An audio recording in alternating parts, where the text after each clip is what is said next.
ठीक है। अब चैप्टर का नाम है द नेशनलिज्म इन यूरोप या the rise of nationalism in Europe. अब पहले तो ये यूरोप क्या है कॉन्टिनेंट और कॉन्टिनेंट का मतलब क्या है, जोर से बोल मास्क निकल के। जिसमें वो 3 साइड वो पेनिनसुला होता है। Huge landmass surrounded by water on all sides, and within that there are various countries. Okay. अब जो कंट्रीज है उसका प्रॉपर एक्चुअली बॉर्डर्स वगैरह है, बराबर। बट पहले के ज़माने में ये बॉर्डर्स वगैरह नहीं हुआ करते थे। क्यों? क्योंकि उस वक्त किंगडम्स हुआ करते थे, रोज का रोज बाउंड्रीज चेंज होता था। अभी पाकिस्तान के लोग इंडिया में आ गए तो they have committed a crime. अगर वो लोग लीगली आते हैं तो बात अलग, बट ऐसे ही आ गए तो they have committed a crime, बराबर कि नहीं। प्रॉपर वीज़ा वगैरह नहीं है, प्रॉपर डॉक्यूमेंटेशन नहीं है, तो वो क्राइम में कंसीडर होगा। क्यों? क्योंकि एक डीमार्केटेड बाउंड्री लाइन बनी है। पहले ऐसी डीमार्केटेड बाउंड्री लाइन्स नहीं होती थी for any reason. The reason was that कि पहले कोई कंट्रीज नहीं थी, किंगडम्स हुआ करते थे। कल उठ के मिलान को लगा कि महक के प्रॉपर्टी पे या महक के किंगडम पे अटैक करना है, he will invade and then he will occupy some of the land. पूरा का पूरा भी ऑक्यूपाई किया तो बात अलग, बट कुछ लैंड। अब जब ऐसा होगा तो मिलान के किंगडम में अभी ये प्रोविंस जुड़ गया है, बट यहाँ के एक्चुअल इनहेबिटेंट और महक के इनहेबिटेंट जिनका कम्युनिटी बैकग्राउंड इतने ग्रुप सब डिफरेंट है, वो अपने आप को मिलान के किंगडम से जुड़े हुए समझेंगे या नहीं? नहीं, क्योंकि उनका एथनिक कॉम्पोजिशन अलग है। Deep please answer, what is ethnic group?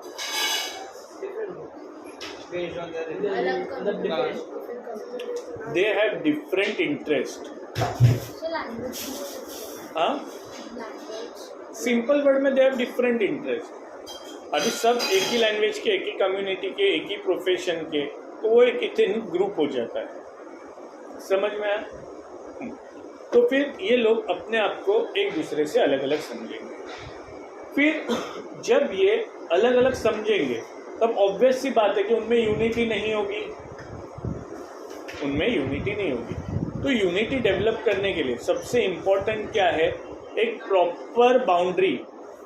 और वो बाउंड्री जब डिसाइड होगी कि मेजर ये बाउंड्री है कंट्री की, तब वहाँ के लोग अपने आप को उस कंट्री का सिटीजन मानेंगे, और उस कंट्री का सिटीजन मानने के बाद they will share a common feeling, जैसे कि उनका फ्लैग सेम होगा, उनका फ्लैग सेम होगा, उनकी मदरलैंड सेम होगी।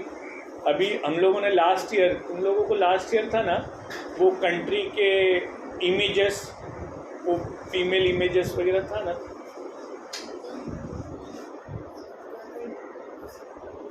एक कंट्री की इमेजेस 9th में कह के 10th में उन्होंने फिगर्स रे 10th में ना, 9th में नहीं, ठीक है। तो कंट्री के इमेजेस वगैरह है जिससे हम लोग अपने आप को जुड़े हुए समझते हैं। अभी इंडिया और पाकिस्तान का मैच हुआ, भले मुस्लिम जो है इंडिया के, वो इंडिया को ही सपोर्ट करते, चीयर करते हैं। क्यों? क्योंकि दे ट्रीट एज के we are the citizen of this country. तो यहाँ पे अभी लैंग्वेज अलग अलग नहीं है, लैंग्वेज सेम है, सेम कम्युनिटी है, देन टू वो लोग यहाँ से जुड़े हुए बिकॉज ऑफ द सिटीजनशिप। अभी यहाँ पे चैप्टर का नाम है the rise of nationalism in Europe. अब नेशनलिज्म क्या है? इज्म का मतलब बोलिए आइडियोलॉजी, तो नेशन से रिलेटेड आइडियोलॉजी। अब नेशन से रिलेटेड क्या आइडियोलॉजी हो सकती है? ऑब्वियस है, love towards our country. What else? Love towards our country. जब हम लोग अपने कंट्री से प्यार करते हैं तभी हमें नेशनलिज्म का जज्बा है, ऐसा कहा जाएगा। राइट और रॉन्ग? अब नेशनलिज्म का ये जो जज्बा है, ये डेवलप होने के लिए there has to be some shared common feelings, बराबर। ये शेयर्ड कॉमन फीलिंग्स कब डेवलप होगी वो हम लोग आगे के पार्ट में देखेंगे, और किस तरह से डेवलप होगी वो हम लोग आगे के पार्ट में देखेंगे। अभी हम लोग ने लास्ट ईयर फ्रेंच रिवॉल्यूशन देखा। फ्रेंच रिवॉल्यूशन सम अराउंड 1789 में स्टार्ट हुआ था। 1789, मतलब कम से कम 500 साल पहले, 400-500 साल पहले। अब 500 साल पहले वहाँ के जो फिलोसोफर्स थे, वहाँ के जो थिंकर्स थे, उन्हें पता चला कि हमें जो ये राजा रूल कर रहा है ये रॉन्ग है। हम लोग सोशली डेमोक्रेटिक कंट्री बन सकते हैं। हम लोग हमारे फ्रांस में डेमोक्रेसी ला सकते हैं। अब डेमोक्रेसी ये वर्ड, फिर डेमोक्रेसी का एक्सप्लेनेशन, डेमोक्रेटिक वे से रूल करना, ये सब चीज़ें उस वक्त के थिंकर्स, फिलोसोफर्स ने हमें समझाई। जब हमें वो चीज़ें समझी कि ये जो किंग अपने डेस्पोटिक वे से रूल कर रहा है, इट्स रॉन्ग, ये सही नहीं है। वो क्रूअल वे से, अपने व्यूज से, अपने मर्जी से जो भी करना है वो खुद डिसीजन अपने ले रहा है। अभी फॉर एग्जांपल उसने एक डिसीजन ले लिया, फ्रांस के प्रोविजन ने एक डिसीजन ले लिया कि मेरे को पोलैंड पे कब्जा करना है। भाई उसकी जनता की इच्छा नहीं है पोलैंड को मारने की, बट जब किंग ने डिसीजन ले लिया है they have to follow it. उनकी मर्जी ना होने के बावजूद उनको वो फॉलो करना पड़ रहा है, तो ये क्या है, ये गलत चीज़ है। हाँ, बट डेमोक्रेसी है तो एक बंदा डिसीजन नहीं लेगा, सब भी नहीं, जो इलेक्टेड रिप्रेजेंटेटिव्स रहेंगे वो डिसीजन लेंगे। अब इलेक्टेड रिप्रेजेंटेटिव कौन होंगे? जिन्हें हमने ही चूज किया है to rule on our behalf, हमारे बिहाफ में रूल करने के लिए हमने ही उसे चूज किया है, तो फिर हम लोग उसकी बात मानेंगे ही, राइट और रॉन्ग।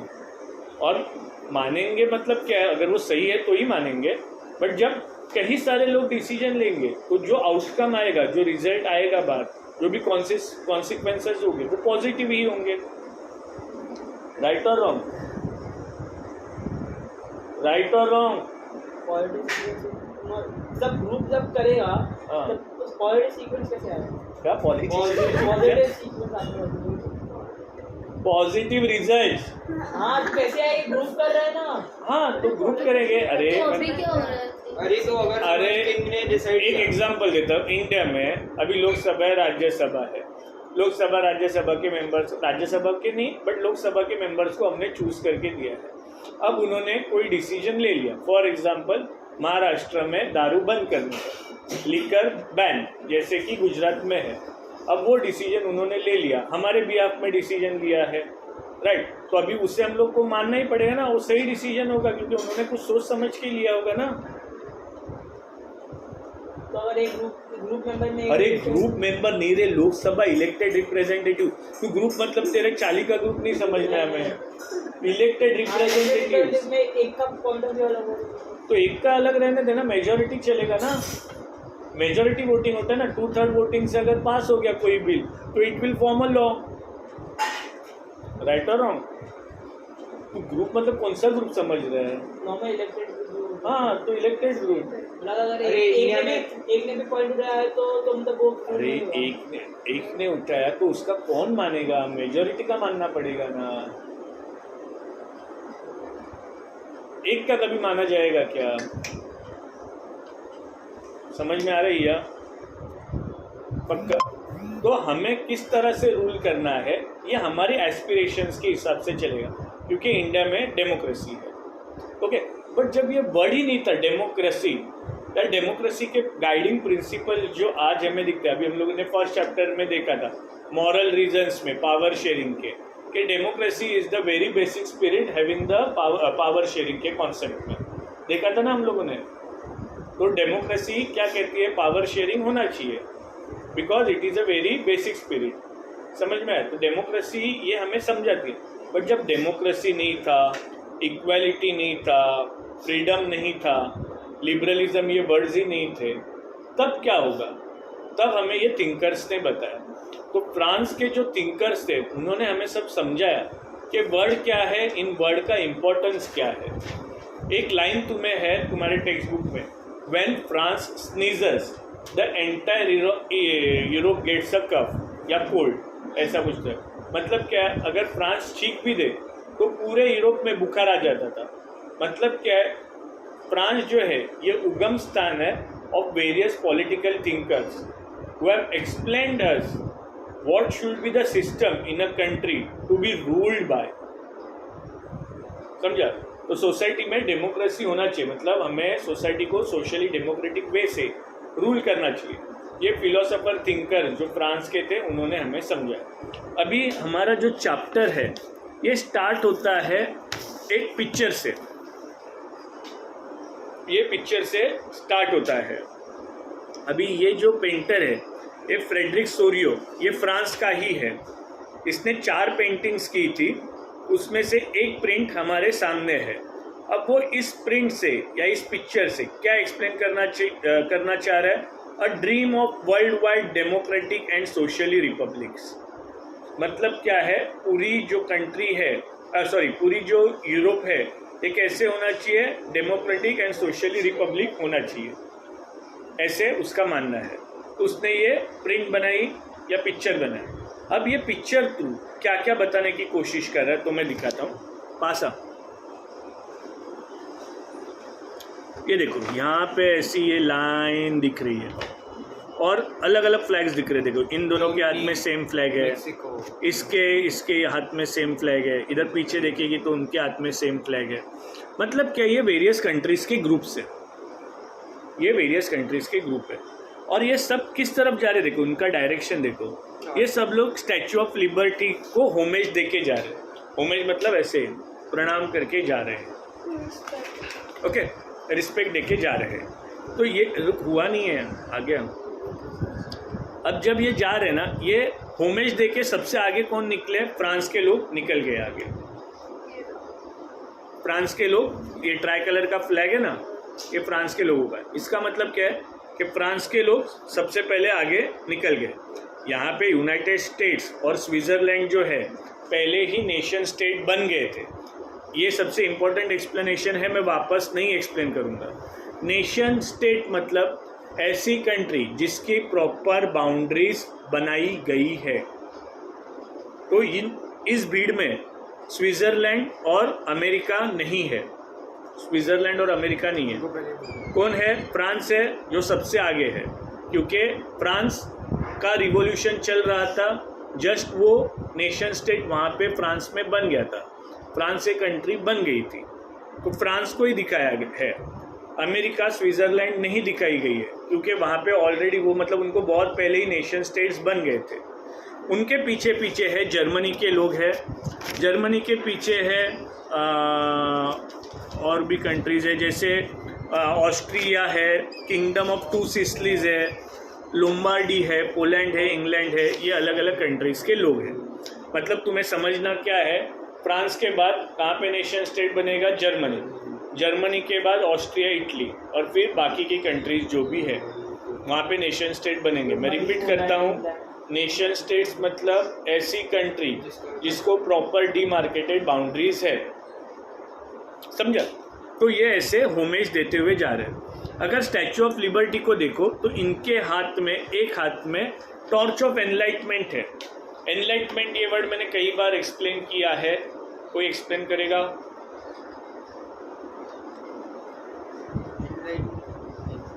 अरे तुम्हारे महावीर स्वामी के कॉन्टेक्स्ट में एक्सप्लेन किया था ना. अरे जिनको साक्षात्कार हो जाता है, मतलब ना उनको अभी जो है उनको गॉडली नॉलेज मिल जाता है, तो वैसे लोगों को एनलाइटेड लोग कहते हैं. एनलाइटेड लोग कहते हैं. अभी जैसे तुम्हारे महावीर जी है, साईं बाबा है, उनको गॉडली नॉलेज धरती पे ही प्राप्त हो गया था, उसे एनलाइटेंड पीपल कहेंगे. तो अभी यहाँ तक हमें समझने के लिए एनलाइटेंड मतलब गॉडली नॉलेज की ज़रूरत नहीं, सिर्फ नॉलेज भी सफिशेंट है. जब लोगों को फ्रीडम, इक्वलिटी, इन सब वर्ड्स का नॉलेज आया, तब उन्हें एनलाइटेंड लोग कहेंगे. समझ में आया? तो एक हाथ में टॉर्च ऑफ एनलाइटमेंट है और दूसरे हाथ में चार्टर ऑफ मेंस राइट है. अभी भी वुमेन्स की बात नहीं हो रही है, अभी भी इनइक्वालिटी है सोसाइटी में, क्योंकि मेन को क्या हक मिलने चाहिए उसका चार्टर है उसके हाथ में. सेट ऑफ लॉस या बुक्स, एक बुक है, इसमें लोगों को स्पेशली मेल्स को क्या राइट्स मिलने चाहिए, समझ में आया। और यहाँ पे नीचे जो फोरग्राउंड में, फोरग्राउंड मतलब प्रिंट के आगे की तरफ, फोरग्राउंड में यहाँ पे शैटर्ड पीसेस है, इसके सब क्राउन वगैरह है, क्राउन वगैरह, क्राउन ये किसको सिंबलाइज करेगा, एब्सोल्यूट इंस्टीट्यूशंस को। एब्सोल्यूट इंस्टीट्यूशंस मतलब किंग या नोबल्स, एब्सोल्यूट इंस्टीट्यूशंस मतलब किंग्स, नोबल्स या तो रूलर्स जो रूल कर रहे थे। तो फोरग्राउंड में वो सब रखा है। और यहाँ पे देखो सेंट्स वगैरह है, ये सेंट्स वगैरह क्या बोल रहे हैं कि भाई ये जो तुम लोग कर रहे हो ये बहुत अच्छी बात है, इन रूलर्स को ऐसे उठा के फेंक दो, सोशली डेमोक्रेटिक कंट्री बनाओ, हमारा आशीर्वाद तुम्हारे साथ है, हर कंट्री में भाईचारा बनाए रखो, ये वर्ड इंपॉर्टेंट है, हर कंट्री में भाईचारा बनाए रखो, मतलब एक दूसरे को हेल्प करो, किंग्स को उठा के फेंक दो, सब जगह सोशली डेमोक्रेटिक कंट्री को डेवलप करो। यहाँ तक कोई डाउट? पक्का? कुछ क्वेश्चन पूछूंगा तो आंसर देना पड़ेगा। अब ये सब, ये जो प्रिंट है ये किसने बनाई थी, फ्रेडरिक सोरियो। तो इसका ये जो विजन था ये इमेजिनरी विजन है, रियलिटी में वैसा कुछ हुआ है क्या? नहीं। फ्रांस का तो रिवॉल्यूशन चल रहा था और यूएस और स्विट्ज़रलैंड में ऐसे कोई लड़ाई झगड़े से स्टेट्स, यूनियन स्टेट्स नहीं बने थे, नेशन स्टेट्स नहीं बने थे। तो स्टार्ट किसने किया? फ्रांस ने किया। बट अभी तक फ्रांस में भी नेशन स्टेट नहीं बना था, बस ये सब चल रहा था। तभी फ्रेडरिक सोरियो ने इमेजिन किया कि फ्रांस में चल रहा है, सब जगह ऐसे ही होना चाहिए, पूरे यूरोप में सोशली डेमोक्रेटिक कंट्रीज डेवलप होनी चाहिए। तो ये जो विजन है, इमेजिनरी विजन है, जहाँ पे सब अच्छा हो रहा है, सोशली डेमोक्रेटिक कंट्री है, उसे कहते हैं उटोपियन विजन। उसे क्या कहते हैं? उटोपियन विजन, जहाँ पे सब कुछ अच्छा अच्छा चल रहा है। समझ में आया? पक्का? तो यहाँ तक वर्ल्ड तक पढ़ो, नेक्स्ट पेज में वर्ल्ड तक पढ़ो।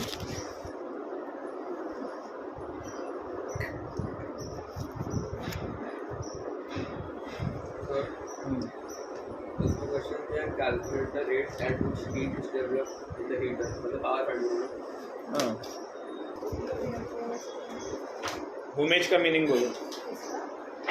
होमेज, So, मतलब उधर हाथ ऊपर करा रहे तो रुक बोला मैंने, बोलना नहीं आंसर बोल। मतलब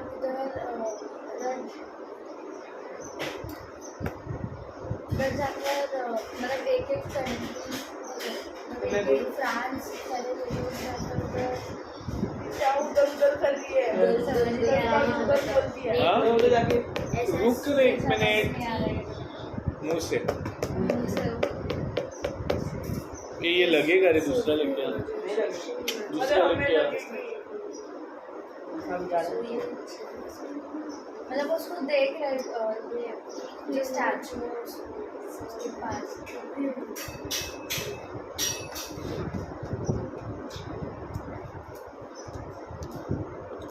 बोल। उधर जाना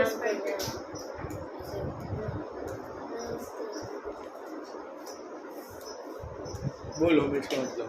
हाँ, मतलब वो उधर से प्रे करके जा रहे थे सब। प्रे मतलब उसे प्रणाम करके, रिस्पेक्ट देके जा रहे थे।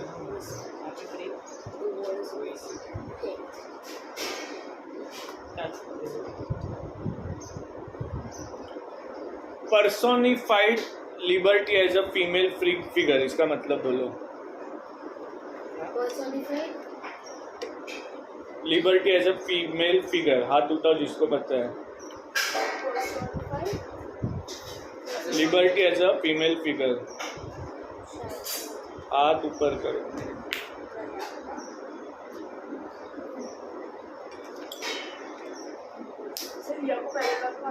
मारा ना। वो statue of liberty girls are पर मैंस के सेट ऑफ रूल्स। तो स्टैचू ऑफ लिबर्टी का नाम जो वुमेन ने का एनवायरनमेंट का थॉट था, तो हमें भी पता है। ये नहीं स्टैचू ऑफ यूनिटी जो आ गया।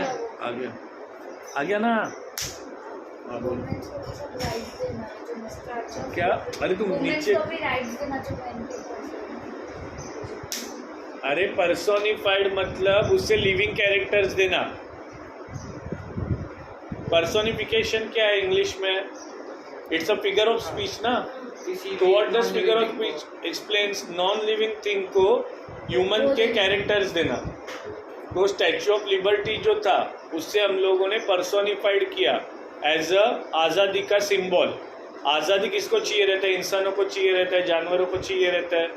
नॉन लिविंग थिंग को आज़ादी रहता है। अभी ये बैग 50 साल इधर पड़ा रहेगा, कोई फर्क नहीं पड़ेगा।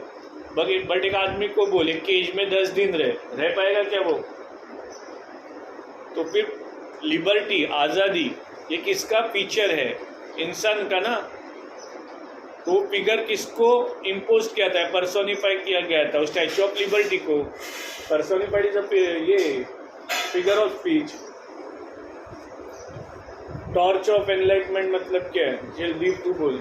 हाँ टॉर्च ऑफ एनलाइटमेंट। हाँ जो उसके हाथ में जो था टॉर्च था। तेरे को नहीं याद रहता तो हाँ टॉर्च जो था उसके हाथ जो हाथ में जो हाँ, तो उसका मतलब क्या है? अरे लिखा है मैंने।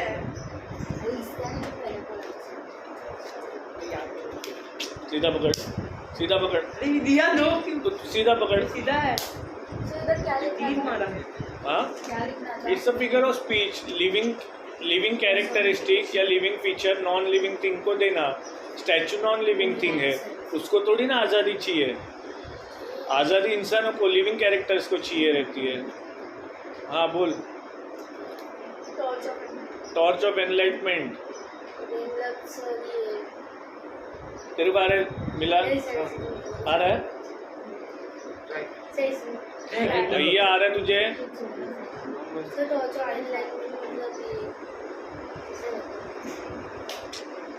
आगे आगे आगे सीधा वो पेन पेंसिल बोल। हाँ बराबर। Godly knowledge. हाँ, यहाँ पे नॉलेज भी सफिशिएंट है। गॉडली नॉलेज सेंट्स को वगैरह होता है। मतलब जैसे महावीर भगवान जी है, शिरडी के साईं बाबा है, उनको जब दिव्य ज्ञान प्राप्त हो जाता है तो उसे कहते हैं हम, तो उसे हम लोग कहते हैं, एक मिनट, हेलो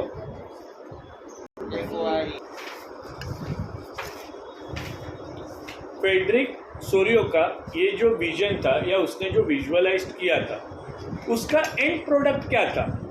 तुम्हें क्या लगता है? बोल। नेशन यस, एंड प्रोडक्ट था नेशन स्टेट बनना।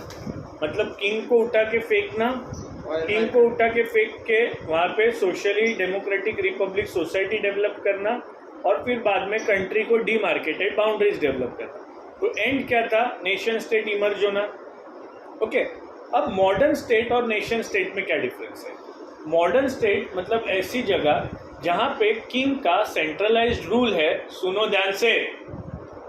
मॉडर्न स्टेट मतलब जहाँ पे किंग का रूल है बट अभी वो डेवलप्ड हो गया है, एकदम प्रिमिटिव नहीं है। जैसे प्रिमिटिव किंगडम थे वैसे नहीं, अभी वहाँ पे इंडस्ट्रीज वगैरह आ गई है, डेवलपमेंट हो गया है। मॉडर्न स्टेट और नेशन स्टेट में ज़्यादा डिफरेंस नहीं है। मॉडर्न स्टेट होते ही 10 साल के बाद वो कंट्री नेशन स्टेट में कन्वर्ट होने वाली है, क्योंकि किंग का रूल ज़्यादा देर वहाँ पे नहीं रहेगा। क्योंकि जब कंट्री डेवलप्ड होगी, इंडस्ट्रीज वगैरह आएंगे, तब तक लोग होशियार हो गए हैं। होशियार हो गए मतलब अभी वो एनलाइटेंड हो गए, उनको नॉलेज आ गया है। डेमोक्रेसी इज वर्ड का, फ्रेटर्निटी इज वर्ड का, सेक्युलरिज्म इज वर्ड का, फ्रीडम इज वर्ड का, इक्वालिटी इज वर्ड का, इन सब चीज़ों का भी नॉलेज आ गया है। तो मॉडर्न स्टेट धीरे धीरे नेशन स्टेट के वो ट्रांजिशन हो रहा है। ट्रांजिशन मतलब कन्वर्ट हो रहा है। ओके, अभी ये जो है नेशन स्टेट डेवलप हो गया। नेशन स्टेट डेवलप होने के बाद वहाँ के लोगों में आपस में कॉमननेस का फीलिंग डेवलप होगा। अब ये जो कॉमननेस का फीलिंग है, it's not a time immemorial. Time immemorial मतलब बहुत 200 मतलब 1000 साल पहले से कॉमन फीलिंग नहीं है। क्यों? मॉडर्न स्टेट मतलब जहाँ पे कंट्री का डेवलपमेंट हो गया है, लोग एनलाइटेंड हो गए हैं, उस जगह पे इंडस्ट्रीज आई है, बट फिर भी वहाँ पे किंग ही रूल कर रहा है, फिर भी किंग ही रूल कर रहा है। नेशन स्टेट में किंग का रूल नहीं है, कॉमन मैन का रूल आ गया, इलेक्टेड रिप्रेजेंटेटिव्स का रूल आ गया और बाउंड्रीज बन गई है कंट्रीज की। ये नेशन स्टेट है। और फिर नेशन स्टेट डेवलप होने के बाद सिटीजनशिप डेवलप होगा, सिटीजनशिप डेवलप होने के बाद कॉमन सेंस का फीलिंग डेवलप होगा, कॉमननेस का फीलिंग डेवलप होने के बाद कॉमननेस का फीलिंग जो डेवलप हुआ वो टाइम इमेमोरियल नहीं है, मतलब 200 300 साल 400 साल पहले से नहीं है। क्यों? पहले किंगडम्स हुआ करते थे और जब किंगडम्स रहते थे तो मैंने एक्सप्लेन किया कि मिलन ने इसके किंगडम पे अटैक किया, कब्जा किया, बट वहाँ के लोगों का एथनिक ग्रुप, एथनिक कल्चर अलग है। तेरा एक्चुअल किंगडम था, उसका एथनिक ग्रुप और एथनिक कल्चर डिफरेंट है, राइट? तो उनके बीच में कॉमननेस का फीलिंग नहीं होगा। तो ये कॉमननेस का फीलिंग जो है ये various struggles, action of leaders, मतलब लीडर्स ने कुछ किया, लीडर्स ने कैसे किया। अभी इंडिया में यूनिटी डेवलप करने के लिए हम लोगों ने नेशनल एंथम्स डेवलप किए। नेशनल एंथम हम लोग जब गाते हैं तो एक अलग ही यूनिटी का फीलिंग आता है, बराबर कि नहीं? फिर हम लोग जो शहीद हो गए उनके चौराहे पे, कॉर्नर्स पे, सब जगह उनकी मूर्तियाँ वगैरह बनाई, बराबर क्या नहीं? मतलब जो मार्टियर्स थे, शहीद लोग थे, उनको कॉमनरेट किया। कॉमनरेट मतलब उनकी बहुत ज़्यादा तारीफ वगैरह की कि एक कंट्री के लिए इन्होंने बलिदान दिया है। तो हमें भी वो फीलिंग डेवलप होती है कि मैं भी कंट्री के लिए कुछ करूँ। ये जो सोल्जर्स रहते हैं, they are fascinated about their job. वो ज़बरदस्ती नहीं जाते, उनकी इच्छा रहती है कि वो कंट्री के लिए कुछ करे। समझ में आ रहा है? तो ये बहुत से स्ट्रगल के वजह से वगैरह हो गया है ये। और हम लोग इस चैप्टर में अलग अलग प्रोसेसेस देखेंगे कि कैसे कैसे अलग अलग नेशन स्टेट इमर्ज हुए यूरोप में। हम लोग इस चैप्टर में देखेंगे जर्मनी का यूनिफिकेशन, इटली का unification, the strange case of Britain,